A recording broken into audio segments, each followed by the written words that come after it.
Welcome to the Tech Talks Daily Podcast, where you can learn and be inspired by real-world examples of how technology is transforming businesses and reshaping industries in a language everyone can understand. Here is your host, Neil C. Hughes.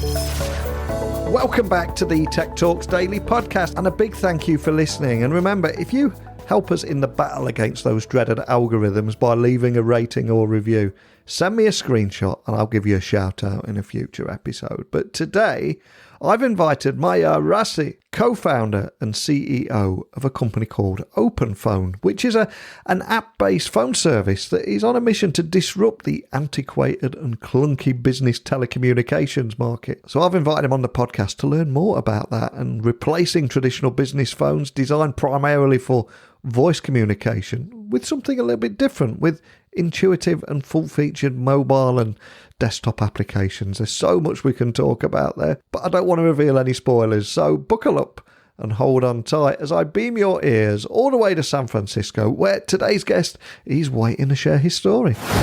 So a massive warm welcome to the show. Can you tell the listeners a little about who you are and what you do? Yeah, hi Neil. It's a pleasure to be on the show. My name is Mahyar Raissi, and I'm the CEO at OpenPhone. OpenPhone is a collaborative business phone system for teams. We really built it to allow people to be able to build better relationships with their partners, with their customers. That was some of the pain points that I've seen people have with their phone systems. We can get into that more, but that's the high level. Awesome. And before we do get any deeper in, I want to take you way back before the times of even smartphones and ask you how you got here. What's your origin story, where your passion for tech came from, and what put you on this path that you're on today? Great question. I think it goes all the way back to when my dad walked in with a computer. I don't know, was I 9 or 10? And the first thing I was doing was playing games on it. But then one day my dad walked in and he had a C++ book and he was trying to learn himself how to code. And he built a very basic program. And I looked at it, and that was a very inspiring moment for me. From then on, my curiosity just took me down the path of learning how to build things on my own. I started from basic things like writing Visual Basic applications to Flash and then to HTML, CSS. I think I've built over 100 programs or tools for my friends, from my school, for customers. Sometimes they would come to me and ask for websites. So I've always had this passion for building and really solving problems with software. So back the first, success I had was when I was 18. I built the very first version of Reddit for Farsi-speaking people. And that took off surprisingly. I remember back in the day, a blogger wrote a post about it. And then the next morning I woke up and I had like 200 signed up users and using the product. It got to a point where I had about 30,000 monthly active users. A very interesting experience. You don't earn a ton of money from it. Communities are very hard to manage. So I had to shut it down at some point. I was not getting what I wanted from it. But yeah, that's kind of the original, the origin story.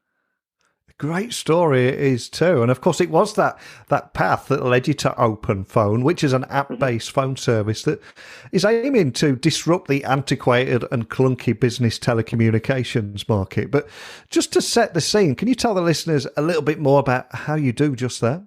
Yeah. So just a bit of background. Yeah. Before OpenPhone, I was at a startup building invoicing and quoting software for service-based businesses. And once I got into how they work and their workflow, I realized these guys are losing a ton of money by not communicating effectively with their customers. They have leads coming in, they never reply to them because you don't know, your phone is ringing off the hook. It's the same phone you're using to talk to your friends and family. It's very disorganized, and there is no way to delegate the work. It's the phone in your pocket is ringing the whole time. If you're not working one day, there is no way to have someone else take over. So immediately it was obvious there has to be a better product here. And I'm the kind of person who is inspired by amazing products out there. Like Slack back in the day was big. It was just on the rise. I guess it was past the earlier phases. But it was obvious that there has to be a phone system that does what Slack does to internal communication to external communication. Once we started building the product, obviously we had a lot of smaller businesses sign up. But then we also started having teams in bigger companies. And that was an eye-opening moment. It was the moment we realized everyone, in no matter the size of your company, is looking for a better phone system. And here we are today. And I'm curious, when here in 2022, when you replace that traditional business phone that is designed primarily for voice communication with a more intuitive and full-featured mobile and desktop application, how do employees react? And the reason I say that is, if I go back to my IT days, I remember somebody coming in a particular department and doing a very similar thing and removing every phone off the desk and putting it on their desktop machine.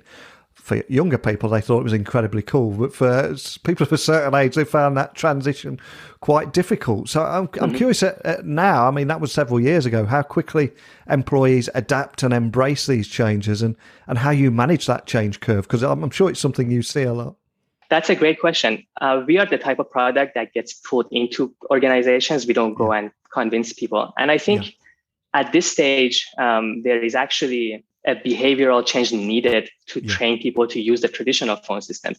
You're used to using things like Slack, Facebook Messenger, WhatsApp. You're used to the kind of product OpenPhone is. So for people, it's a natural transition to using OpenPhone. And it's a much higher barrier to entry to be taught how to use these cloud PBX solutions. So when companies are making decisions about what phone system to use, we have employees pushing for OpenPhone because they find it more intuitive and aligned with how they do communication outside of work.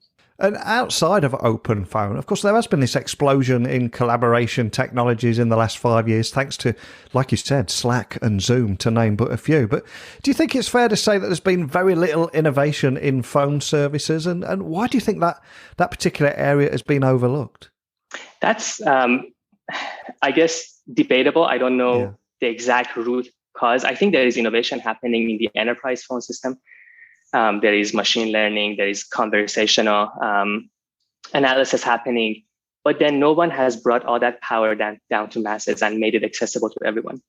Also, from a user experience point of view, all these phone systems are not really focused on solving the problems for the end user. They are more focused on solving the problems for the head of IT.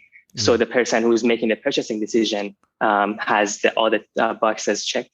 I think also the other aspect is, maybe it's only a recent thing where you can have a very crystal clear conversation on voice over IP. Basically, a few years ago, the infrastructure to have a reliable phone conversation wasn't there on the internet. And to bring to life everything that you're doing and how you're helping businesses, do you have a use case, a client story, or an example that you can share of how you've helped a startup or a small business or a large corporation with your technology, just to help people? I know it's an audio podcast, but it might help them visualize how your tech might work in their world too. Yeah, so we are lucky to have many different types of companies use OpenPhone. One of the more expected use cases is you're a founder and you want a phone number for your business, so you get OpenPhone. Then when you bring on your first salesperson or sales team, you can just you can invite them into the platform and give them their own phone numbers, or have them share a phone number where they can basically manage the same inbox to have conversations with customers. So there is a lot of collaboration for teams that need collaboration. There are private inboxes for people who are working in their own silos. So it really allows for different types of use cases to be accommodated on the platform. So one type of customer is your startup, the founder, sales team supporting using OpenPhone. The other type of setup is you're a business, a small business where everyone does everything. So you have a phone number and you just give access to that phone number to everyone on your team, and then you can share the load. And then there is everything in between those things. We also have companies who are more technology focused, and they use our APIs and webhooks to connect OpenPhone to their own infrastructure to automate things. We really want to be the phone system that companies choose when they incorporate, and put OpenPhone on their incorporation document all the way until the day of the IPO and growing with them.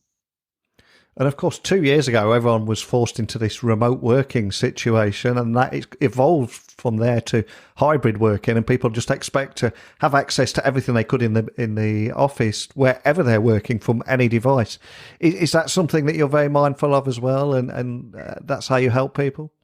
Yeah, that's a core value for us, having native apps on iOS and Android on desktop, on the browser. you're right. People are not just working remotely, but they're also working on the go. We have from my previous job, a lot of these service-based businesses are in their cars and trucks all day. So being where people work is key to our product's value. Absolutely. I mean, just handling your business calls wherever you are, you could even be on a beach or anywhere at all.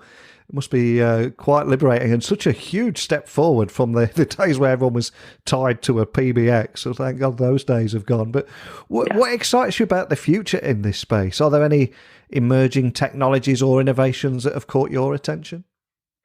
I think what excites me is really solving customer problems. There is obviously a ton of technology around machine learning, automating things out of people's workflows, around building a platform on top of OpenPhone where you can build apps. Because if you think about a phone system, it's central to your business's communication. And if your invoicing software can talk to your phone system, if your CRM can talk to your phone system, the power that you get out of that is much greater. So making OpenPhone a platform and then automating things out of your day-to-day so you can focus more on what you actually, on your core competencies, is where the future for OpenPhone is. Ultimately, our mission is to help businesses build better relationships, which results in better revenue. Well, this podcast is listened to in over 165 countries. And when you mentioned your origin story, there's one thing that you didn't mention now that I want to bring up here. I hope you don't mind now. And that's for sure. If we have startup founders listening that are inspired by your story, especially having emigrated from Iran with your family and then starting OpenPhone 3 years ago through the Y Combinator program. What advice would you pass down to any founder at the beginning of their journey that's followed a similar path to yourself? There must have been a few lessons that you could that you learned and maybe would pass down to somebody that was you 20 years ago, let's say. Yeah, I think people who are listening will be wondering what my accent is from. Yeah. Yes, I am Iranian. Moved to Canada when I was 16 with my family. And then as of 3 or 4 years ago, we are in the Bay Area for YC. Now, back in the day, you had to be in person. Nowadays, you can just be remote when you're attending YC. I think to be honest, I'm very careful about giving advice because every journey is different. Ultimately, what it comes down to is being convinced about your vision and bending the world to make your vision a reality, but also having the flexibility to make changes along the way. I think there is a ton of luck if I look back and serendipity that brought me to this point. And the only part that I had that I controlled was just having that sense of curiosity, working hard, and having a vision to build towards. That's what I can tell brought me here. And having spoke to nearly 2,000 people in similar positions to yourself, I would say if anyone was to ask me what is the one thing that everyone has in common, I would say it's that serendipity and the amount of crazy stories I've heard over the years of being in the right place at the right time. It's almost like the universe gives people a nudge in the right direction when they need it the most. But equally, you need to be open to that, don't you, as well? You need to look out for those signs. Yeah, absolutely. So that's where the hard work comes in, just not giving up. Yeah. Being I when I'm talking about this, what I envision is a molecule hitting the boundaries of the box and then eventually finding a hole to escape. So that's kind of the path to finding something that you're passionate and you can build a company around. Completely agree with you. Now, before I let you go, I always ask my guests to leave the listeners with a personal touch of inspiration by sharing either a book that has inspired them or a go-to song when they just want to get their head in the zone, or a song that's important to them. What will you leave us with today? And is there a story to accompany your choice too? I'm a big fan of podcasts. I usually read books very quickly and I take small nuggets out of them. I think there is a ton of books. Each of them bring a bit of value to your day-to-day, but ultimately just hearing other people's stories. I think early on in our journey, we would listen to a podcast called The Startup Podcast. And it was about a guy who was building his company in public. That was inspiring to listen to. So that was one thing that got me going initially, just hearing how other founders navigate the early stages. And then as the company scales, there are different topics that become important. How do you become a leader one day? How do you build processes and scale the company? So for each of those things, there is a book. They're very well known. I think amp it up for later stages. There is a book on Amazon's. I'm trying to remember the name.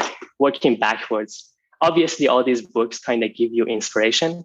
I don't think they give you the playbook. So read the books. That's my advice: is read the books, take inspiration, and build your own company out of them. Fantastic advice. Absolutely love that. And for anyone listening wanting to find out more information about OpenPhone, maybe seeing it in action, look at a few videos, or even contact your team, what's the best way of doing that? What's the best starting point? Our website, openphone.com, and you can find us on YouTube for videos on how the product works. We are on Instagram. We are on all social media. So just come to our website, and then you'll be able to find us on other places too. Excellent. Well, I love what you're doing here. And also, one thing we didn't talk about is how you also include big features from other collaborative tools to meet the needs of businesses and integrate with those productivity applications that people increasingly rely on, such as HubSpot, Slack, email, and Zapier, etc. There's so many of them there. Great work that you're doing here. Love your story behind it all. I just want to thank you for taking the time to come on here and share it with me today. Thank you. Of course, it was a pleasure. Thank you so much. What an inspiring background story there, having emigrated from Iran with his family and starting OpenPhone 3 years ago through a Y Combinator program.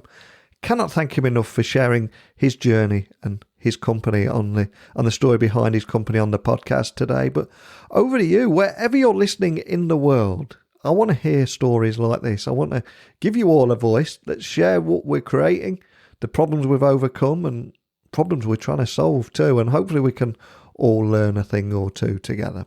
And as always, email me, techblogwriter@outlook.com. Connect with me on LinkedIn, Twitter, Instagram @Neil C. Hughes. Keep those messages coming through. And I'll be back again tomorrow with another guest. How's that sound?